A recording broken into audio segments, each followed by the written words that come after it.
دلدارو، سب سے پیشتر ہمارے آقا نامدار امام زمان مالک برجہان نور خدا بن برحق نور مولانا شاہ کریم الحسینی حاضر امام کے مبارک نام پہ صلوات پڑھیے۔ اللہم صلی علی محمد و آل محمد۔ اس سے پیشتر کے آج کے چند سوالات کا سلسلہ میں آگے بڑھاؤں۔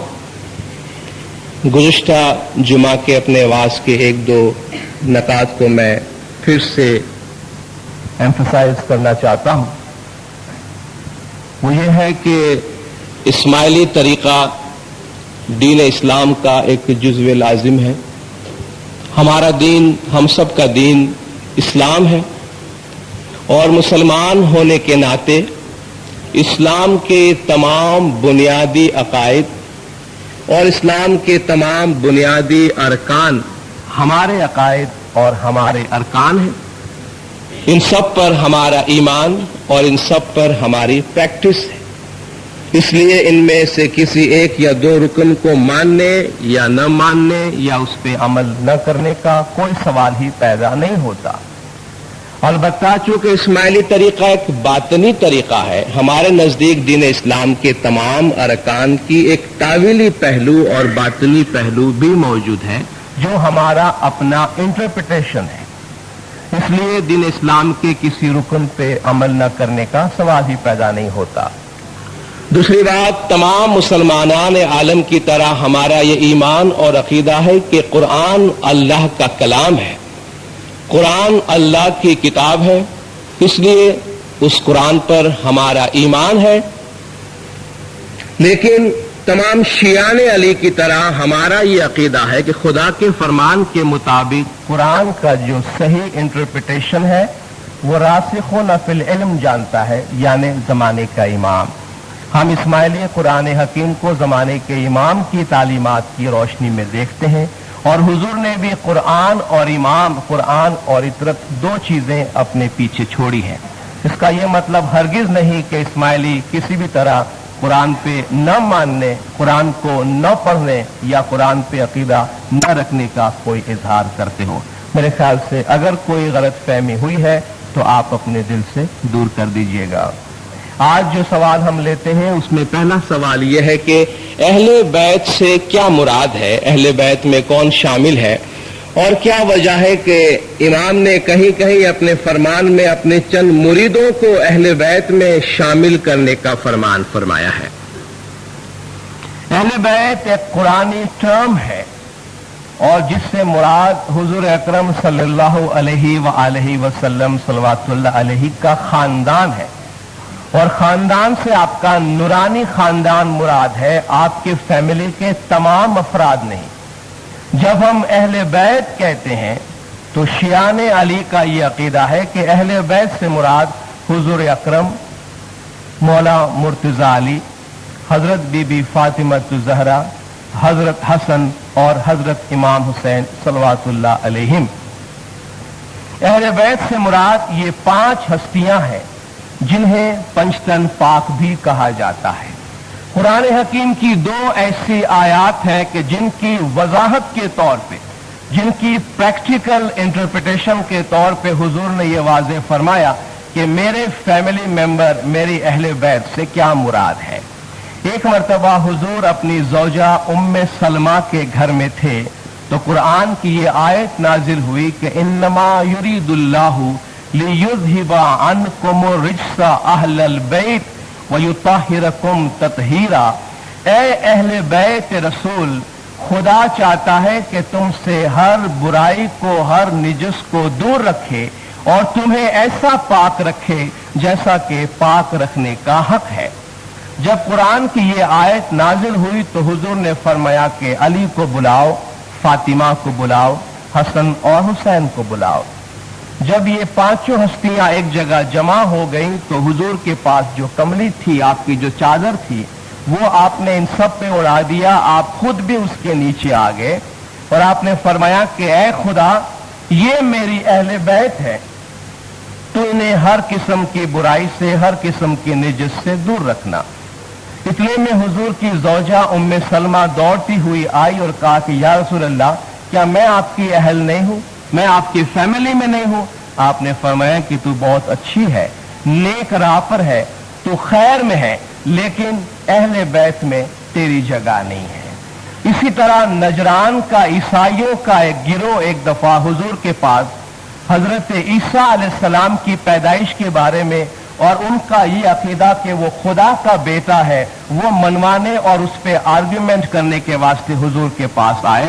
خدا نے فرمایا کہ ان سے کہو کہ ان مثل عیسیٰ عند اللہ کمثل آدم خلقہ من تراب ثم قال له کن فیکون، کہ عیسیٰ کی مثال خدا کے پاس آدم جیسی ہے، اس سے مٹی سے پیدا کیا، پھر کہا ہو جاؤ تو وہ ہو گیا۔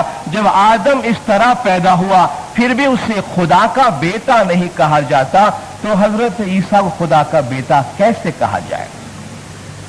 لیکن جب وہ علم کی بات آنے کے بعد بھی ماننے کو تیار نہیں تھے اور آرگیومنٹس پہ اتر آئے، تو خدا نے حضور کو مباہلہ کرنے کا یعنی چیلنج کرنے کا حکم دیا اور فرمایا کہ فمن حاجک فیہ من بعد ما جاءک من العلم فقل تعالوا ندعو ابناءنا وابناءکم ونساءنا ونساءکم وانفسنا وانفسکم ثم نبتہل نجعل لعنۃ اللہ علی الکاذبین، کہ علم آنے کے بعد بھی جو تم سے حجت کرے تو ان سے کہو کہ آؤ ہم اپنے بیٹوں کو بلاتے ہیں، تم اپنے بیٹوں کو بلاؤ، ہم اپنی عورتوں کو بلاتے ہیں، تم اپنی عورتوں کو بلاؤ، ہم اپنی جانوں کو بلاتے ہیں، تم اپنی جان کو بلاؤ، پھر ہم مباہلہ کرتے ہیں یعنی چیلنج کرتے ہیں، اور جو جھوٹا ہے اس پہ خدا کی لعنت طلب کرتے ہیں۔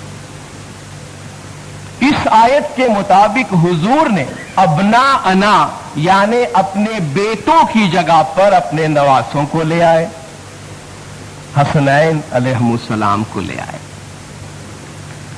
نساءنا کی جگہ ہماری عورتوں کی جگہ حضور بی بی فاطمہ الزہرا خاتون جنت کو لے کر آئے، اور انفسنا یعنی ہماری جان کی جگہ آپ مولا مشکل کشا مولا مرتضی علی صلوات اللہ علیہ کو لے کر آئے۔ جب یہ پانچوں ہستیاں مباہلہ جس جگہ پہ ہونے والی تھی وہاں روانہ ہونے لگی، تو عیسائی پادریوں نے جب انہیں آتے ہوئے دیکھا تو ان میں جو لوگ زیادہ علم رکھتے تھے انہوں نے کہا کہ ان لوگوں کے ساتھ چیلنج قبول نہیں کرنا۔ انہوں نے کہا کہ ہم ایسی ہستیوں کو آتے ہوئے دیکھ رہے ہیں، ان کے چہرے پر ایسی نورانیت ہے کہ اگر ہم نے ان کا چیلنج قبول کیا تو واللہ زمین پر ہم نیست و نابود ہو جائیں گے، ہمارا نام و نشان باقی نہیں رہے گا۔ یہ ایک واحد آیت قرآن میں ہے جس میں مباہلہ کرنے، جھوٹ پہ خدا کا عذاب اور خدا کی لعنت کرنے کی خدا نے حکم فرمائی تھی۔ تو بات پھر مباہلہ تک نہیں پہنچی اور بات چیت کے ذریعے معاملہ وہی ختم ہو گیا۔ حضور نے فرمایا خدا کی قسم اگر یہ لوگ میرے سامنے اس دفعہ چیلنج میں کھڑے ہوتے تو عیسائی بستیوں میں کوئی عیسائی تو کیا ان کا ایک پرندہ بھی باقی نہیں رہتا، کیونکہ انہوں نے پنجتن پاک کو چیلنج کیا تھا۔ تو یہ اہل بیت ہے، اور چونکہ یہ اہل بیت کا جو گھرانہ ہے، جو منصب ہے، وہ خدا کی طرف سے دیا ہوا ہے، ڈیوائنلی گیون منصب ہے، اس لیے اس میں کسی اور کے شامل ہونے کا سوال نہیں ہوتا۔ زمانے کے امام کو ہم اہل بیت کہتے ہیں کیونکہ وہ سب پنجتن پاک کے نور کی حیثیت سے ہے، لیکن اس کے علاوہ مریدوں کا اس ڈیزگنیشن کے ساتھ، اس مقام کے ساتھ اہل بیت میں شامل ہونے کا سوال نہیں ہے۔ البتہ جہاں جہاں ان کو مقام دیا گیا ہے یا اہل بیت کہا گیا ہے تو انہیں ایک شرف دیا گیا ہے، انہیں ایک عزت دی گئی ہے، انہیں ایک آنر دیا گیا ہے، نہ کہ انہیں وہ منصب دیا گیا۔ جیسا کہ حضور نے فرمایا سلمان من اہل البیت، یعنی سلمان فارسی میرے اہل بیت سے ہے۔ اس سے مراد یہ نہیں ہے کہ پنجتن پاک میں 6 ہستیاں ہوں گی، اس سے مراد یہ ہے کہ سلمان ایسا ہی ہے جیسے میرے فیملی کا ایک ممبر ہے، लेकिन इसका मतलब ये नहीं कि वो पंचतन पाक के दर्जे पे पहुंच गया, मुरीद बिलाकर मुरीद रहता है।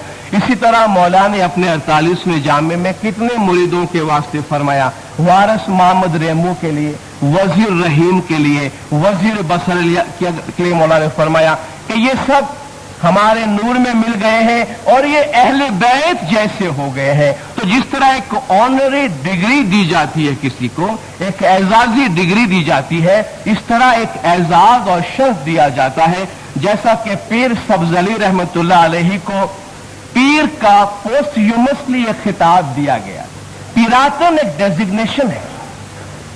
पीरातन जो जिंदगी में दी जाती है वो एक डेजिग्नेशन, जिस तरह हमारे बहुत सारे पीर गुजरे हैं, लेकिन पीर सब्ज अली कोई डेजिग्नेटेड पीर नहीं थे, लेकिन उनकी वफात के बाद उनकी खिदमात को सराहते हुए मौला ने उनको ये खिताब दिया, गोया उन्होंने जो काम किया वैसा किया जैसे कि एक पीर ने किया। इसका मतलब वो डेजिग्नेटेड पीर नहीं हो जाते हैं और जो पीरातन का शजरा है उनमें उनका नाम नहीं आता। तो एक खुदा की तरफ से दिया हुआ मकाम होता है, दूसरा एक शर्फ और एजाज होता है जो इस सिलसिले में दिया जाता है। दूसरा सवाल यह है कि शुक्रवार बीज से क्या मुराद है। शुक्रवार जुमा को कहते हैं, बीज से मुराद चांद रात है। और ये हमारे पीरों ने जब हिंदुस्तान में दावत का काम किया और हमारे आबा अजदाद के मजहब को बदलकर दीन इस्लाम में ले आए और इस्माइली तरीके से रूशनास करवाया, तो कन्वर्जन का जो तरीका होता है उसमें हिकमत को हमेशा सामने रखा जाता है। कोशिश ये की जाती है कि जो लाइफ वो गुजारते हैं, जो उनके अकायद होते हैं, उनको कम से कम डिस्टर्ब किया जाए ताकि अपने आप को आसानी से नए तरीके के अंदर वो मोल्ड कर सके। तो जब हमारे पीरों ने यहां दावत का काम किया तो हिंदू अकीदे के मुताबिक पहले ही बहुत सारे व्रत उनके दरमियान चल रहे थे। यानी महीने की फलान तारीख और हफ्ते का फलान दिन अगर एक साथ जमा हो जाए तो एक रोजा रख लो, जिसको व्रत कहते हैं। तो उनके यहां जो व्रत चलता था, जो रोजा चलता था, बजाय इसके कि उसको डिसकंटिन्यू किया जाए, हमारे पीरों ने उनको एक इस्लामी शेप दिया कि तुम जो व्रत करते हो वो गुज़िश्ता जमाने से मुतालिक है। हम तुम्हें हाजिर जामे के हवाले से, मुस्लिम तरीके के हवाले से, इस्लामी तरीके के हवाले से नया व्रत बताते हैं, नया रोजा बताते हैं। वो क्या है कि बीज शुक्रवार इसरेवी है कि जुमा का दिन हो, जो आपको मालूम है कि आलम इस्लाम का जो हफ्ते का बेहतरीन दिन है वो जुमा है। और अगर उसके साथ चांद रात हो, बीज, उस जमाने में जो कैलेंडर राइज थी उसके मुताबिक चांद रात को बीज कहा करते थे। तो फ्राइडे हो और बीज हो, और चांद के बढ़ने और घटने के बारे में, चांद रात के बारे में भी कुरान हकीम में सवालात के अंदाज में हिकमत को जाहिर किया गया है। हुजूर भी जब नया चांद देखते थे तो आप खैर और बरकत की दुआ मांगा करते थे। तो दोनों इस्लामी चीजों को मिलाकर हमारे पीरों ने बताया कि शुक्रवार हो यानी जुमा हो और उसमें चांद रात हो जाए तो तुम बीज रखना, जो हम रखते हैं। और आज तक मौलाना हाजिर इमाम की भी ये ख्वाहिश रही है कि साल में चूंकि 2 या 3 दफा ये बीज आती है, इसलिए हर दीनदार को ये कोशिश करनी चाहिए कि वो बीज के इस अम्र पे, इस फरमान पे अमल करे। एक सवाल था कि सूरा कुद्दुसी क्या है, उससे क्यों महफूज न किया गया। शायद कुछ गलती है इसमें पूछने के बारे में कि सूरा कुद्दुसी जैसी कोई सूरा नहीं है। अलबत्ता अगर इससे मुराद आयतुल कुर्सी है, जो कुरान हकीम की सूरा बकरा की 255वीं सूरा है, तो आयतुल कुर्सी कुरान हकीम में मौजूद है। अगर इससे मुराद हदीस कुदसी है, जो मैं समझता हूं शायद हदीस कुदसी है इनका पूछना, तो हदीस कुदसी उस हदीस को कहते हैं जो खुदा का फरमान है लेकिन कुरान का हिस्सा नहीं है। एक तो वही की सूरत में खुदा का फरमान जो नाजिल हुआ उसे कुरान कहते हैं, दूसरा हदीस नबवी है जो हुजूर ने अपने अहकामात दिए, तीसरा हुजूर ने कहीं कहीं ये फरमाया कि खुदावन ताला ये फरमाता है, लेकिन वो वही की सूरत में नहीं। ये दरमियान की चीज जो है, जो फरमान खुदा का है, रसूल का नहीं, लेकिन कुरान की आयत नहीं है, उसे हदीसे कुदसी कहते हैं, यानी पाक हदीसे, और इन हदीसों का मजमुआ भी किताब की सूरत में मौजूद है। इसलिए ये नहीं कहा जा सकता कि हदीसे कुदसी को महफूज नहीं किया गया है या जमा नहीं किया गया है। बैतुल ख्याल के हवाले से ये पूछा गया है कि जुमेरात और सोमवारात की ये दो मजलिसें क्यों रखी गई हैं और इनकी क्या अहमियत है। मौला के 48वें जामे के जो फरामीन बैतुल ख्याल के हमें मिलते हैं उसमें इस बात का इशारा मिलता है और नजर आता है कि मौला बैतुल ख्याल में जो लोग शामिल होते थे उन्हें पाबंदी के साथ बैतुल ख्याल की इबादत को अंजाम देने पे बहुत जोर देते थे। लेकिन जिस तरह आज हम देखते हैं कि हमारी कमजोरी इस मैदान में बहुत है, तो हमारी जो गिरफ्त है इबादत पे और हमारी जो प्रैक्टिस है इबादत में आने की, वो टूट न जाए, इसलिए मौला ने हफ्ते में 2 दिन ऐसे मुकर्रर किए। उस जमाने में बड़े सख्त फरमान होते थे। मैं सिर्फ आपको हवाला देता हूं ये सुनने के लिए कि कैसे सख्त फरमान मौला फरमाते थे।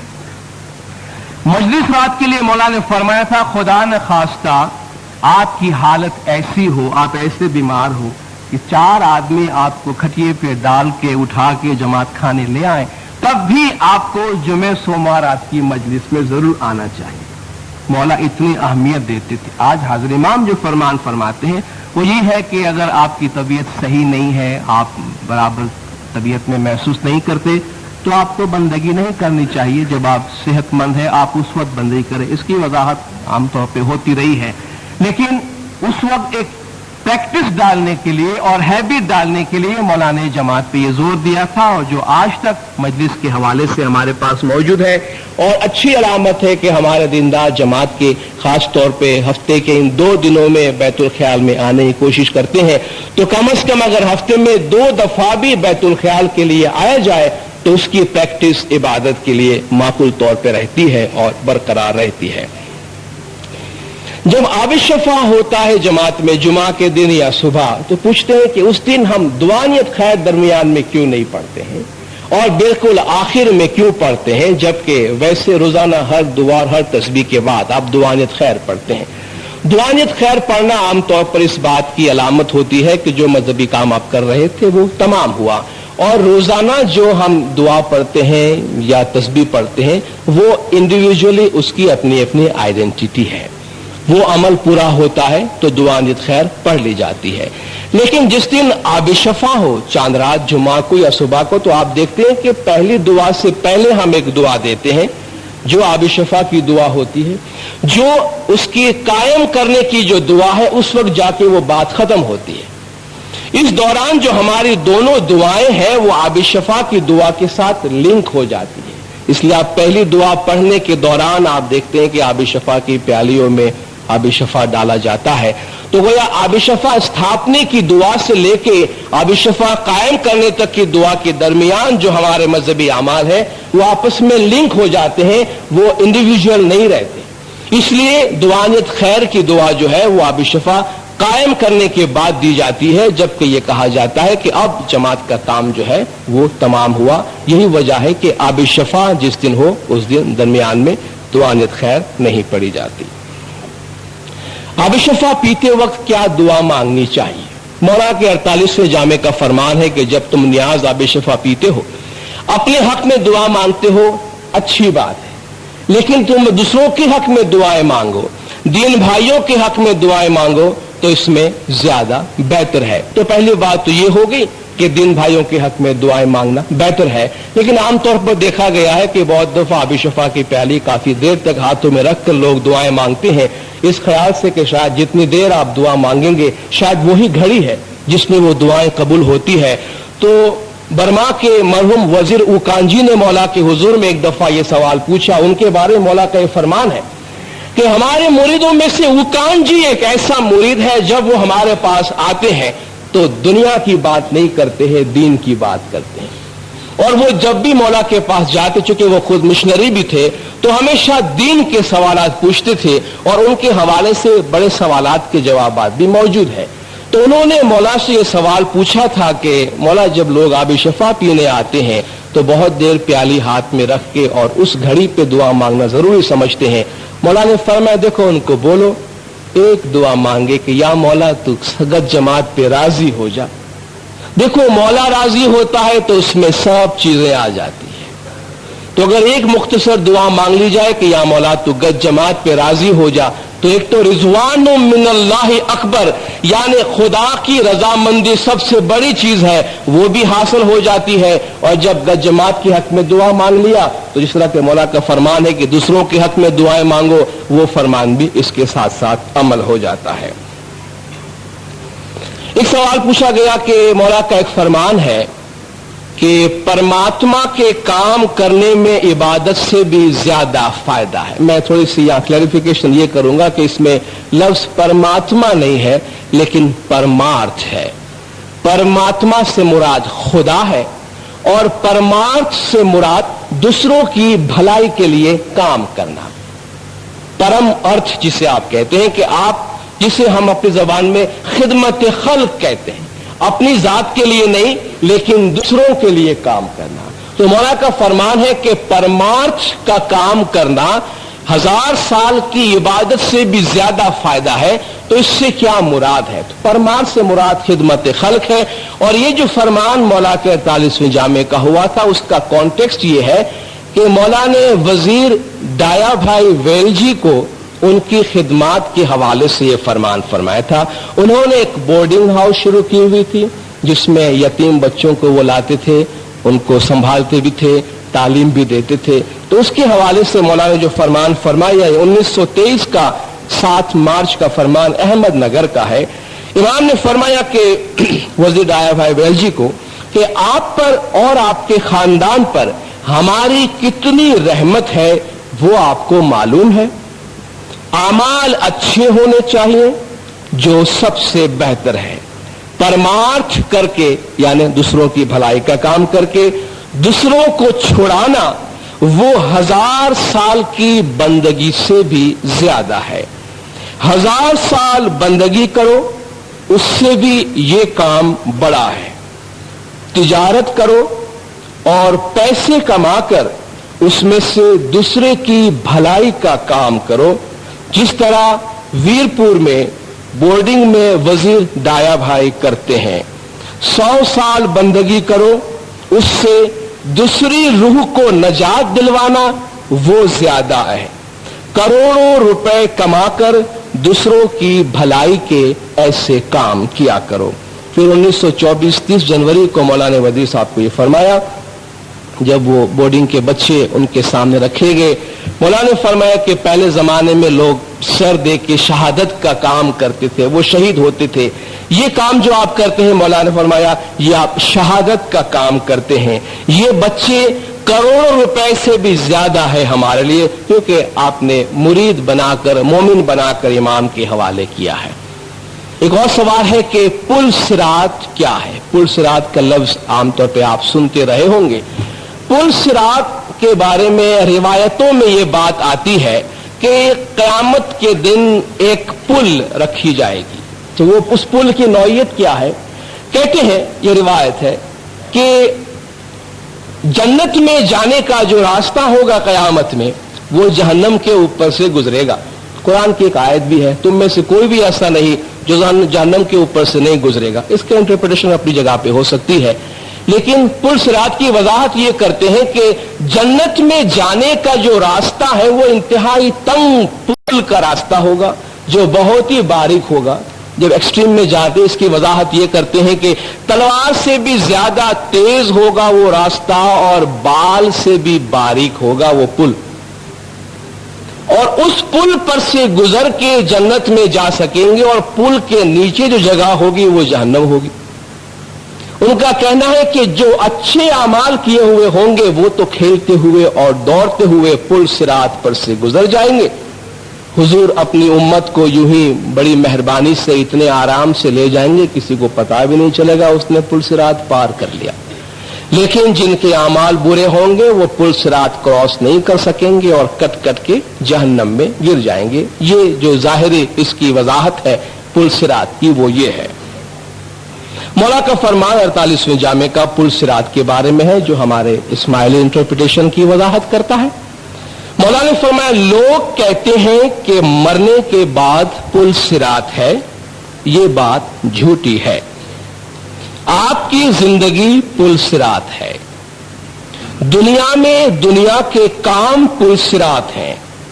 खुदा कोई मदारी नहीं कि रस्सी डालकर आपको खींच ले। आपकी हयाती में पुलसिरात पार करनी चाहिए। हयाती में अच्छे चले, अच्छे बने और नेक अमाल किए तो गोया पुलसिरात पार उतर गए। अगर बुरे तरीके से चलेंगे तो पुलसिरात पार नहीं कर सकेंगे। दुनिया पुलसिरात की तरह है। तो यह है पुलसिरात। आखिरी बात अर्ज करता हूं एक सवाल के हवाले से। पूछा गया कि कहते हैं कि खुदा के हुक्म के बगैर, खुदा के अम्र के बगैर एक पत्ता भी हरकत नहीं कर सकता, एक पत्ता भी नहीं गिर सकता है। इसका मतलब यह हुआ कि हम जितने अच्छे काम करते हैं वो खुदा ही कराता है, और हम जितने बुरे काम करते हैं वो भी खुदा कराता है, उसके अमर के बगैर तो नहीं होता। तो फिर ये सजा और जजा क्यों होनी चाहिए, ये क्यों मिलनी चाहिए? ये बड़े आम किस्म का सवाल है जिसमें ये इस्लाम का एक बड़ा फिलोसॉफिकल डिस्कशन है जो प्रीडेस्टिनेशन और फ्री विल के ऊपर है। आया इंसान मजबूर है या इंसान मुख्तार है? और इस पे बड़े बड़े फिरके वजूद में आए, जबरिया और कदरिया।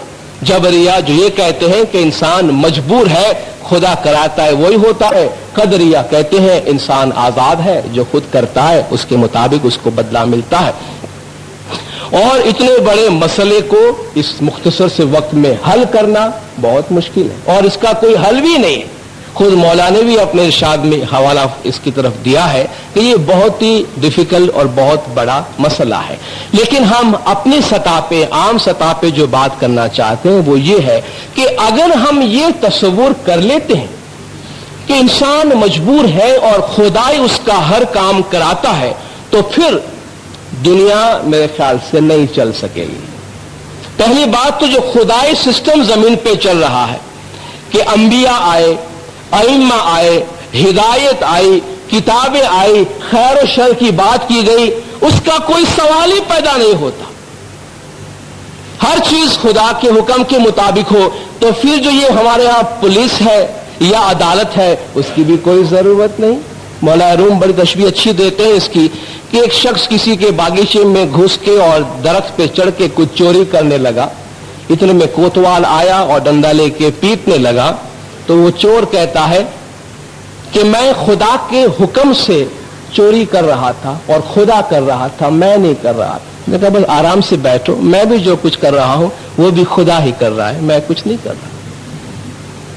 इसी तरह एक चोर को जब पकड़ के बांधा गया तो उसने कहा खुदा की बनाई हुई चीजों में से खुदा का एक बंदा, खुदा की मखलूक, खुदा के अम्र से खुदा का फल खाता है, उसमें तुम्हें क्यों तकलीफ होती है? उसने कहा भाई यहां भी खुदा का ही एक बंदा है, खुदा के हुक्म से, खुदा की बनाई हुई रस्सी से, खुदा के अम्र से तुमको बांधा, खुदा के हुक्म तुमको मारता है, तो तकलीफ क्यों होती है? तो गोया आप जो भी बुरे काम करें खुदा के हवाले कर दे।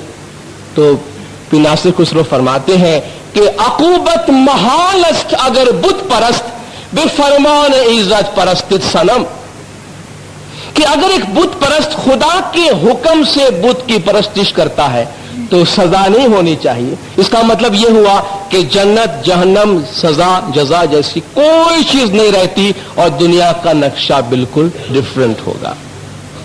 जबकि हकीकत यह है कि इंसान को खुदा ने मुकम्मल तौर पर भी मुख्तार नहीं बनाया, मुकम्मल तौर पे मजबूर भी नहीं बनाया। इंसान अपने इर्द गिर्द के एक मुख्तसर से छोटे से दायरे के अंदर आजाद है।